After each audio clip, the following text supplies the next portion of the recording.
지난주에 스페이스X가 나스닥 시장에 상장을 했는데요. 여기에 더불어서 나스닥에 대한 개편까지도 지금 진행이 됐습니다. 과연 나스닥 100 투자가 매력적일지 저희 2부에서 최창규 본부장님과 함께 이야기 나눠보도록 하겠습니다. 본부장님 안녕하세요. 네, 안녕하세요. 네, 나스닥 개편이 됐잖아요. 나스닥 100 개편. 네. 이거를 먼저 짚어주시면 좋을 것 같은데 어떻게 바뀌게 됐나요? 네, 나스닥 100은 나스닥 거래소에서 발표하는 지수로서요. 나스닥 100 지수는 나스닥 증권거래소에 상장된 종목으로만 지수를 구성할 수 있습니다. 참고로 미국 같은 경우에는 뭐 뉴욕 증권거래소, 그리고 나스닥 거래소, 그리고 기타 거래소 한 3개 정도 거래소가 되어 있고요. S&P 500 같은 경우에는 어떤 거래소에 상장되어 있냐는 그렇게 중요하지 않습니다.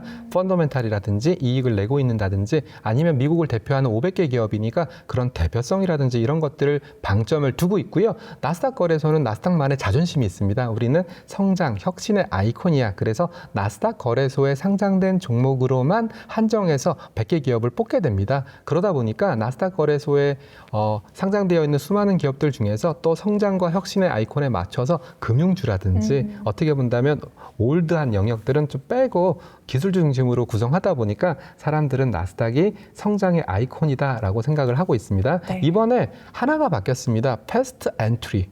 회사마다 조금씩 부르는 이름이 다르더라고요. MSCI는 Early Inclusion, 빨리 편입한다. 참고로 한국 같은 경우에는 특례 편입. 어떤 게 더 와닿으신가요? 얼리.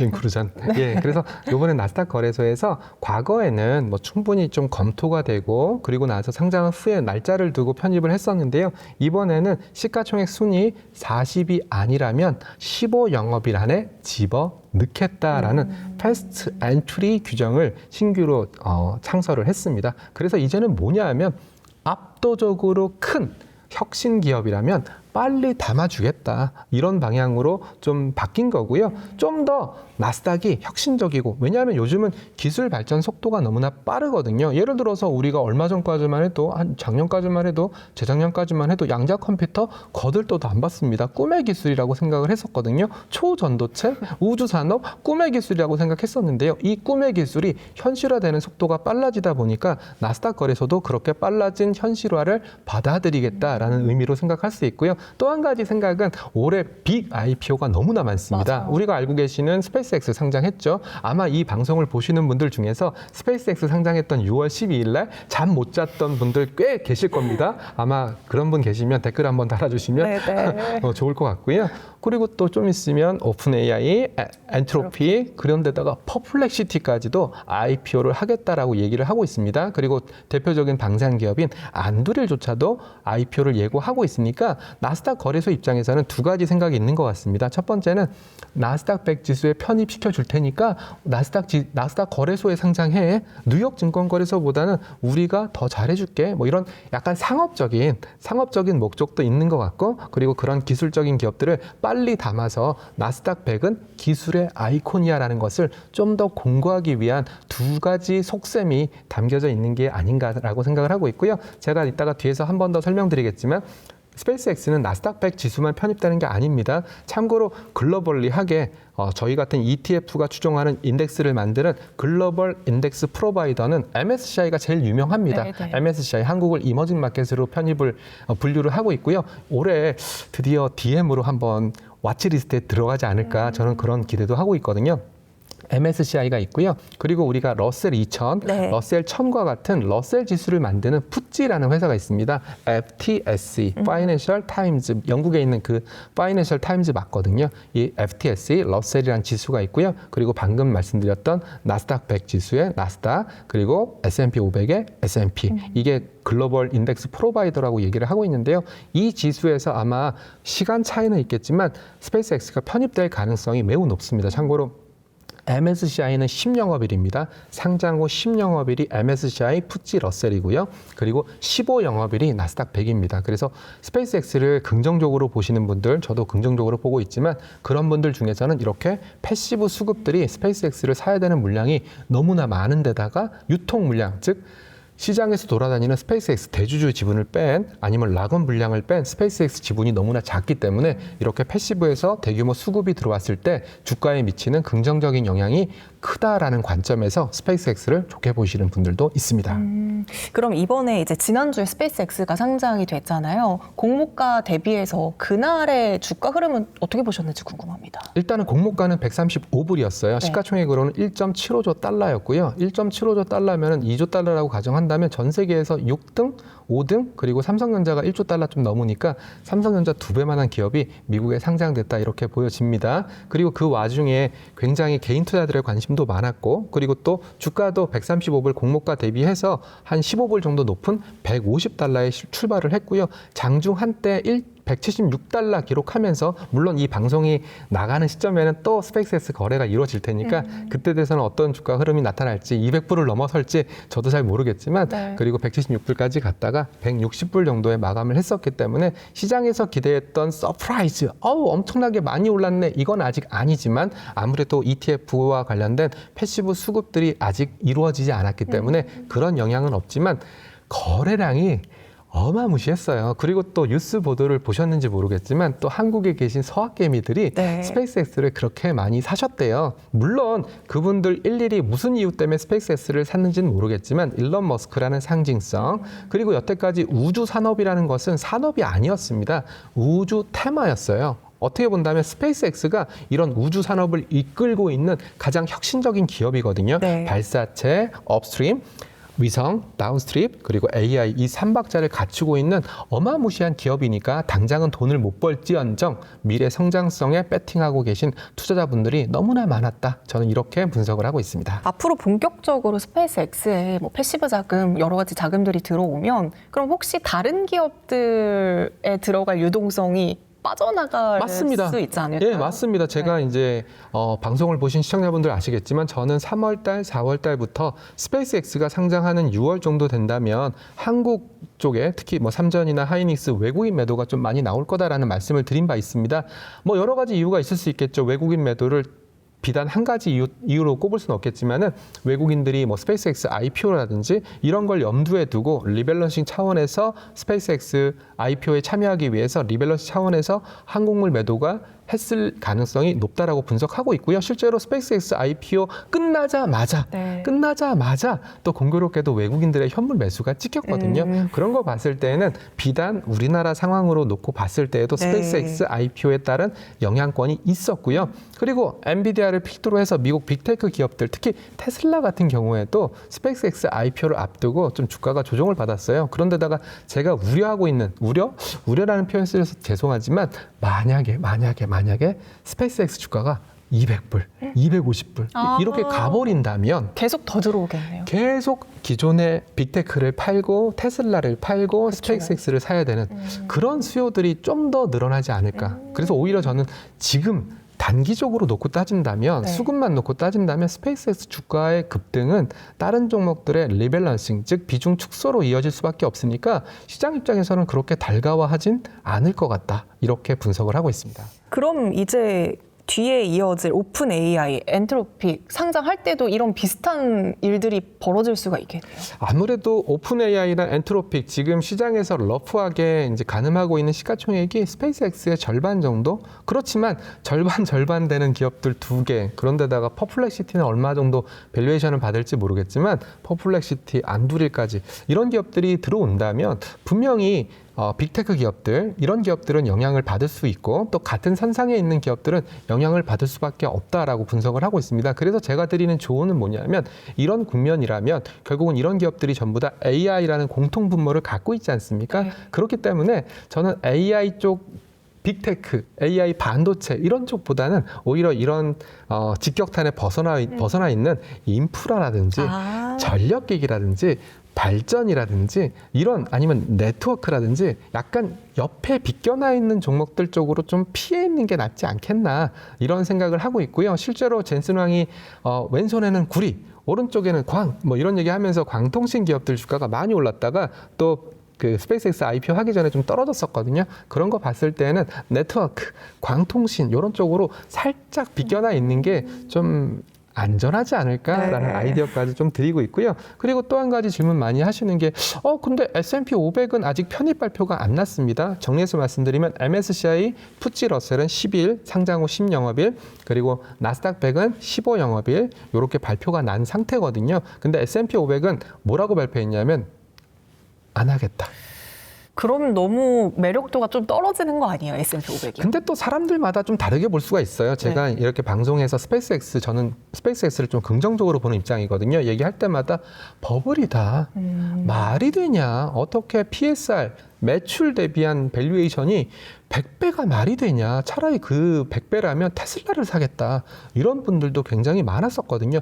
거기에 따른 반론이 S&P 500이라고 보시면 돼요. S&P 500은 펀더멘탈 지수여서 분기 영업을 보거든요. 분기 영업, 4분기 연속 흑자가 나지 않으면 편입을 안 합니다. 그래서 오히려 신중하게 접근하시는 분들은 S&P 500이 정답이 될 수 있어요. 어떤 게 정답일지는 모르겠어요. 근데 스페이스X는 워낙 유통 물량도 적은 데다가 사이즈가 크기 때문에 주가 변동성 굉장히 심할 거거든요. 그런데다가 제가 방금 말씀드렸던 이런 패시브 이벤트 저만 알고 있을까요? 아니면 머니인사이드를 듣고 계신 시청자분들만 알고 있을까요? 다 알고 전 세계 사람들 다 알고 있거든요. 그 날짜만 적어놓고 이 날짜에 얼마 들어오고 이 날짜에 얼마 들어오고 다 기준점을 세워놨으니까 그런 이벤트를 노린 이벤트 드리븐 전략들도 굉장히 많이 할 거기 때문에 나스닥 100 대안이 될 수 있겠지만 주가 변동성은 분명히 크다라는 사실을 인지하셔야 되고요. S&P 500은 그런 거 싫어. 나는 네가 어느 정도 안정적인 영업이익을 창출하면서 주가의 안정성이 보강된 후에 너를 넣겠어. 이런 논리로 해석하시면 될 것 같습니다. 네, 많은 분들이 이제 적립식으로 ETF를 모으는 것 중에 진짜 인기 많은 게 나스닥 100이랑 S&P 500이잖아요. 네. 그럼 이번에 나스닥 100이 좀 뭔가 바뀌게 되면서 그럼 나스닥 100을 적립식으로 모아가는 분들에 대한 투자 전략도 혹시 달라져야 될까요? 달라질 필요는 없다고 생각합니다. 저는 나스닥 100을 사시는 분들도 계시고 S&P 500을 사시는 분들이 계시고 둘 다 사시는 분들이 계시고 저처럼 나스닥 100 커버드 콜, S&P 500 이런 식으로 커버드 콜로 접근하시는 분들이 계실 수 있으니까 거기에 대해서는 뭐가 좋다, 뭐가 나쁘다라고 생각하실 필요는 전혀 없습니다. 나스닥 100은요. 뭐니 해도 혁신 기업이 중심입니다.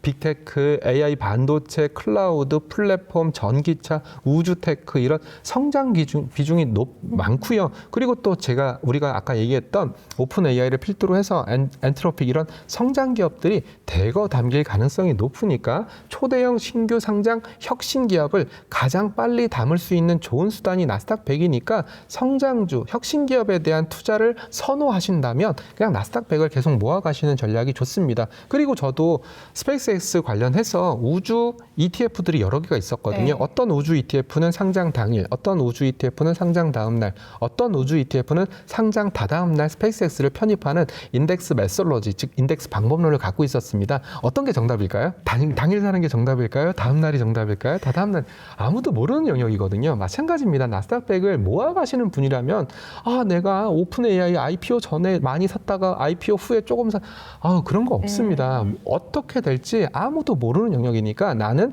성장주에 대한 믿음, 기술 혁신주에 대한 믿음만 계속 가져가시면 될 것 같고요.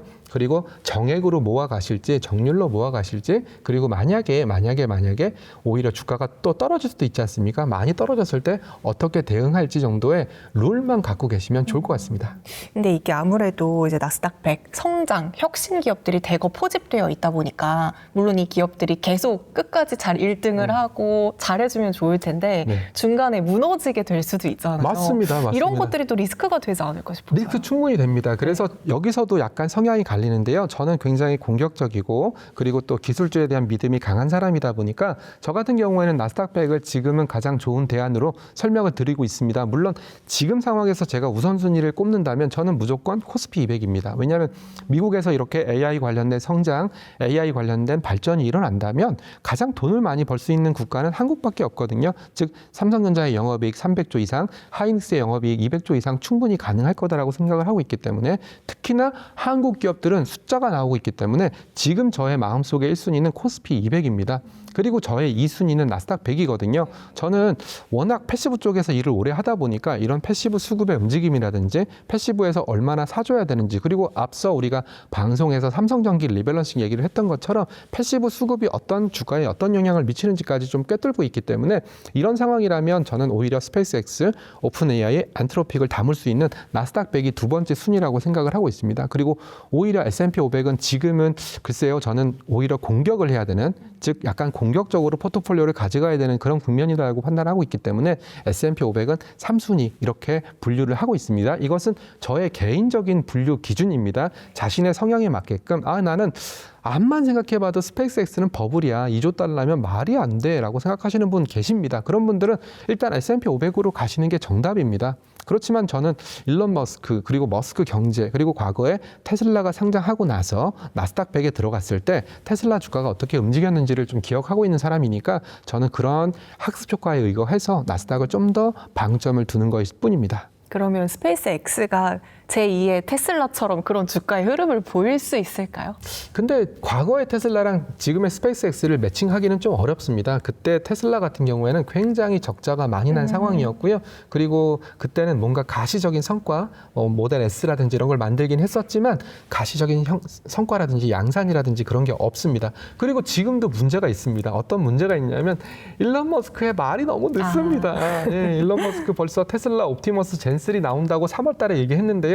혹시 테슬라 옵티머스 젠3 나왔나요? 안 나왔거든요. 일론 머스크는 항상 말이 앞서고 그리고 나중에 행위가 나오는 거기 때문에 약간 시차 정도는 염두에 두실 필요가 있습니다. 그러면 이제 아마 가장 또 많이 받는 질문 중에 하나일 것 같아요. 네. 코스피도 진짜 많이 올랐잖아요. 지금 역사상 본 적이 없는 그렇죠. 본 적이 8천이라는 숫자고 네. 나스닥도 마찬가지인데 아무것도 시작을 안 하다가 이제 시작하고 싶어요. 네. 지금 코스피 200, 지금 나스닥 100 시작해도 괜찮을까요? 괜찮습니다. 대신에 조금이라도 담으세요. 조금이라도 담는 게 중요합니다. 지금은요, 딱 두 부류로 나눌 수 있는 것 같아요. 이미 많이 하고 계신 분들, 한 번도 안 하신 분들.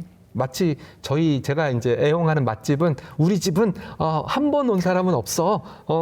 한 번도 안 오거나 여러 번 온 사람밖에 없어. 이렇게 비유를 드리지 않습니까? 지금이 딱 그런 국면인 것 같아요. 그러면 저는 기존에 하고 계신 분들한테는 저희가 말씀을 많이 드렸어요. 제가 기술주에 대해서 어떻게 믿고 있는지, 수급에 대해서 어떻게 믿고 있는지, 그리고 펀더멘탈에 대해서 어떻게 믿고 있는지를 다 전달을 드렸습니다. 그러면 한 번도 안 하신 분들의 가장 큰 고민은 얼마 들어갈까요? 제가 만약에 1,000만 원 있는데 얼마 들어갈까요? 저는 30%는 무조건 들어가야 된다고 말씀을 드립니다. 지금은 어찌 보면 늦었다라고 생각할 수도 있고 지수 레벨이 높다라고 생각할 수 있겠지만 제가 보는 입장에서는 아직도 갈 길이 멉니다. 네. 가장 단적인 예를 들어드릴까요? AI 산업이 발전하면서 3대 병목이 생겼습니다. 칩에는 여러 가지 들어갈 수 있겠지만 CPU, GPU, HBM, 메모리, 그리고 두 번째로는 저장 장치, NAND, SSD, 그리고 세 번째가 전력입니다. 특히 지금 AI는 고성능 그리고 상당히 많은 전력을 쓰기 때문에 이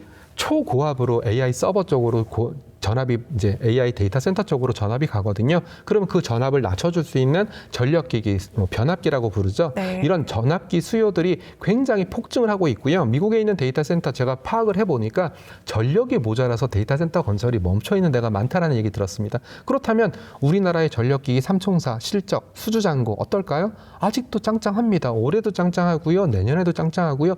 내후년에도 짱짱합니다. 결국 이런 상황이라면 글쎄요. 저는 숫자를 안 믿을 필요는 없지 않나. 그래서 지금도 늦지 않았다. 왜? 숫자를 보고 있고 이런 수주잔고를 보고 있기 때문에 아직도 늦지 않았다. 대신에 한 번도 안 해봤기 때문에 저도 마라탕 처음 먹었을 때 네. 굉장히 당황했었거든요.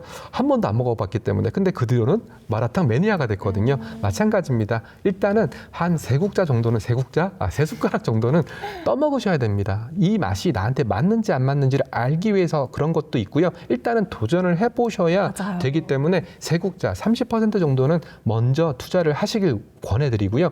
나머지 70%는 7도막을 내세요. 즉 10%, 10%, 10%, 10% 7도막을 내시고요. 철저하게 나머지 것들은 분할 매수 관점으로 들어가셔야 됩니다. 왜 그러냐면 지난번 방송에서 기억나시겠지만 AI 산업 좋은 거 알아. 그치만 너무 쏠려 있어. 반도체 쏠려 있고요. 그리고 코스피, 삼성전자 쏠려 있고요. 그리고 지난주에 전체 ETF 거래량의 90%가 반도체였습니다. 전체 거래량에. 인기 정말 많네요. 네, 뭐 인버스도 있겠지만 인버스도 엄밀하게 따져보면 코스피 200 지수니까 코스피 200 지수의 절반이 반도체지 않습니까? 이런 거 봤을 때는 너무나 많이 쏠려 있기 때문에 저는 앞으로 쭉 직선으로 가지는 않는다고 생각합니다. 여태까지는 직선으로 갔어요. 작년 이맘때부터 올 초까지 직선으로 움직였지만 이제는 직선으로 움직이진 않을 겁니다. 우상향인 건 맞지만 굉장히 큰 변동성이 동반될 수밖에 없는 그런 장세이기 때문에 일단 실탄, 현금 유동성을 남겨놓고 그리고 밀릴 때마다 사는 그런 전략으로 접근하시면 저는 내년, 내후년 그리고 AI 산업이 커지면서 발생할 수 있는 열매를 투자의 성과로 가져가실 수 있습니다. 그럼 아예 좀 질문을 바꿔서 지금은 저희가 반도체, AI 쪽에 대한 이야기를 많이 나눴었잖아요. 네. 그럼 아예 이쪽 테마 말고 뭐 엔터, 뭐 게임 진짜 많은 산업들이 있잖아요. 네. 나중에 이제 반도체 쪽이 좀 빠지면 그래도 약간 그 다음에 수급이 쏠릴 만한 테마가 있다면 어떤 게 있을까요? 일단 제가 가장 최근에 이제 그 보고서 제목을 하나, 저도 이제 PT를 많이 하니까 네.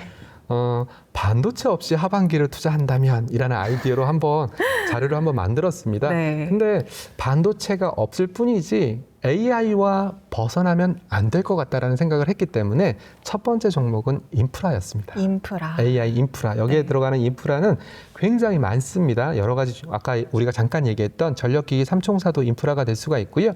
케이블 회사도 인프라가 될 수가 있고요. 그리고 아까 조선 얘기하면서 잠깐 얘기했던 엔진 회사도 인프라가 될 수 있습니다. 그렇지만 저는 뭐니 해도 지금은 AI 시장이 커지고 있는 국면이고요. 반도체는 안 갖고 있을지언정 인프라는 좀 갖고 있어야 되겠다라는 생각을 첫 번째로 했고요. 네. 두 번째 생각은 저는 내년에는 저희 집에 휴머노이드 로봇이 들어올 것 같아요. 네, 휴머노이드 로봇이 네. 저 빨래 개는 거 싫어하거든요. 네, 빨래 맨날 소파에다가 이만큼 쌓아두고 그냥 필요한 것만 꺼내서 입고 하는데요. 빨래 개는 휴머노이드 로봇. 우리 집에 이제 로봇 청소기는 아마 다들 한 대씩 있으실 겁니다. 네. 이 로봇 청소기에서 어렵지 않습니다. 팔을 달고요, 다리를 달고요, 그리고 학습을 시키면 빨래까지는 못 개더라도 기본적인 청소까지는 해주지 않을까. 그게 바로 피지컬 AI거든요. 그래서 저는 두 번째는 휴머노이드 로봇 쪽으로 방점을 두고 있습니다. 우리의 아틀라스가 공도 잘 차지 않습니까? 그리고 아틀라스, 보스턴 다이나믹스도 조만간 IPO를 앞두고 있거든요. 그래서 이런 걸 염두에 뒀을 때는 물론 반도체와 뭐 결은 같이 한다라고 볼 수도 있겠지만 저는 두 번째는 휴머노이드 로봇이라고 생각을 하고 있고요. 마지막으로 세 번째가 제가 과거에 여의도에서 오래 근무를 했고요. 그리고 강남역에서 근무를 했었어요. 요번에 종각에서 근무를 하게 되면서 놀랬어요. 왜요? 경복궁만 가더라도 한복을 입은 외국인들. 그리고 오늘 이 방송을 녹화하는 성수에 왔는데 또 놀랐어요. 진짜 많아요. 와, 한국 사람들보다 외국인이 더 많네. 그렇다면 한국이 잘할 수 있는 지금 상황에서는 무조건 저는 수출이라고 생각하거든요. 한국이 잘하는 것은 수출입니다. 자, 삼성전자 하이닉스 수출입니다. 현대차 수출입니다. 그렇기 때문에 K 컨텐츠 수출입니다. K 뷰티 수출입니다. 그러면 K 수출에 방점을 둘 수밖에 없고 이런 K 수출과 관련된 그런 뭐 한국만의 컨텐츠, 한국만의 뷰티, 네. 한국만의 미용기기 이런 쪽이 좀 대안이 되지 않을까 생각하지만 사람들은 반도체를 아직도 사랑합니다. 네, 모든 자금들이 다 반도체 아마 제가 무슨 말씀 드리려고 하는지 이해하실 겁니다. 모든 자금이 반도체에 가니까 우리의 코스닥, 우리의 바이오, 우리의 2차 전지 홀대받고 있지 않습니까? 그래서 어느 정도 반도체의 쏠림이 좀 해소가 되고 뭐 반도체가 주가가 떨어진다는 얘기 아닙니다. 반도체가 좀 횡보를 한다든지 네. 약간 기간 조정의 움직임을 보인다면 K 수출, K 컨텐츠, K 뷰티, K 팝 쪽으로도 분명히 수혜가 있을 수밖에 없다라고 분석하고 있습니다. 네. 그럼 다시 아까 전에 처음 투자하시는 분들로 살짝만 다시 돌아오면 네. 이분들은 개별 종목으로 투자를 시작하는 게 좋을까요? ETF로 시작하는 게 저는 그런 분들한테는요 무조건 삼성전자 하이닉스를 사보십시오라고 얘기를 하고 개별 있습니다. 종목으로요? 네, 그렇습니다. 네, 네. 왜냐하면 그게 또 손쉽고요. 또 처음 투자하시는 분들은 솔직하게 말씀드려서 저희 회사가 타이거라는 브랜드를 쓰고 있거든요. 이게 무슨 말인지 모르십니다. 맞아요. 네. 그래서 처음 투자하시는 분들은 일단 삼성전자 하이닉스는 누가 봐도 믿을 수 있는 주식이고 물론 하이닉스 주가가 비싸긴 합니다. 비싸긴 하지만 일단 삼성전자 하이닉스로 출발을 하시고 두 번째 저희 어머니, 저희 할머니가 수익률이 더 좋아요. 이유가 뭐게요? 그냥 직관적이고 이미 알고 있는 것들. 아는 기업. 네. 저희 어머니한테 어머님 알테우전이요 이렇게 좋은 기술이고요. SC 제형 주사제가 이런 거 야 그거 10초 만에 설명해봐. 설명 못 하거든요. 그러니까 지금 처음 투자하시는 분들은 저희 어머니, 저희 할머니처럼 알고 계시는 기업들 중심으로 아니면 내가 다니고 있는 기업들 중심으로 보통 그 기업 다니고 계시면 그 회사를 싫어하더라고요. 저도 그랬었거든요. 저도 회사 다닐 때는 저희 회사 주식을 별로 안 좋아했었는데 근데 또 아는 종목을 중심으로 그리고 또 저는 아까도 얘기 드렸던 것처럼 좀 적어보시라고 이 회사 주식을 내가 얼마에 샀고 무슨 이유 때문에 샀고 얼마 올랐는데 뭐 때문에 오른 것 같다 뭐 이런 것들을 한번 적어보시면서 어느 정도 공부가 끝난 다음에 그 다음에 ETF를 통해서 투자하시는 게 바람직하지 않을까. 그리고 또 어쩔 수 없이 우리가 노후를 대비하시려면 ISA 계좌에서는 주식이 가능하지만 연금, IRP, DC 계좌에서는 주식이 안 되고 ETF밖에 그쵸. 안 되니까 자연스럽게 ETF로 넘어가실 수밖에 없고 제가 ETF를 이렇게 말씀드리지만 해보니까 개별 종목의 이벤트들, 개별 종목의 펀더멘탈을 좀 알면 ETF가 훨씬 쉬워지더라고요. 저도 마케팅이나 세미나를 할 때 훨씬 더 쉽게 설명드리거든요. 그래서 저는 종목을 먼저 좀 해보시고 그다음에 ETF로 넘어오시면 굉장히 큰 도움이 되지 않을까라는 생각을 전해드립니다. 네, 마지막으로 저희 시청자분들 중에서 이제 젊은 분들도 많으신데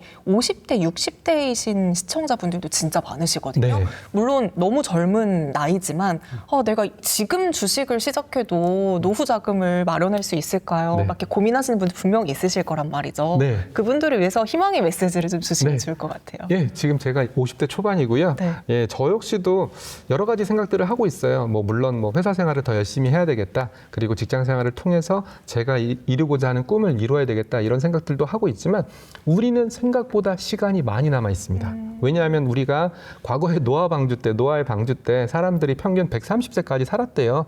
그래서 지금도 의료기술 워낙 많이 발전했고요. 저도 40 땡땡으로 살도 빼니까 굉장히 건강해지는 느낌이더라고요. 그리고 아침마다 복합 비타민 챙겨 먹고 있거든요. 이런 거 봤을 때는 우리는 생각보다 많은 시간이 남겨져 있고 생각보다 인플레이션, 즉 물가의 도전을 직면할 수밖에 없는 그런 위치에 있습니다. 그렇기 때문에 저는 교과서에는 50대, 60대가 되면은 채권 비중을 늘리시고요. 주식 비중을 줄이시고요. 천만의 말씀. 지금이라도 저는 오히려 성장주 비중을 훨씬 더 올린다든지 그런 전략을 쓰시는 게 좋다라고 생각하고 있고요. 또 한 가지 중요한 것은 AI 서비스입니다. AI 서비스. 물론 AI 관련된 수많은 전문가님들이 똑같은 얘기를 하겠지만 저는 써보십시오. 이걸 써서 내 생산성, 나의 효율성 이런 것들을 얼마나 높일 수 있는지를 체감했을 때 그때야말로 진정한 투자가 가능하다라고 생각을 하고 있기 때문에 저는 지금 엔트로픽, 오픈 AI, 무료 버전 쓰시는 분들이 굉장히 많다라고 알고 있는데요. 경우에 따라서는 어떤 내가 취미를 갖고 있고 아마 책을 쓴다든지 그런 목적성을 갖고 있다면 AI 서비스들을 한번 유료 구독해서 세상이 얼마나 빠르게 변하는지를 몸으로 체감한다면 남은 여생 굉장히 길게 남아있고 거기에 따라서 인플레이션이라든지 이런 것들을 헤쳐나갈 수 있는 현명한 길이 되지 않을까 이렇게 판단하고 있고요.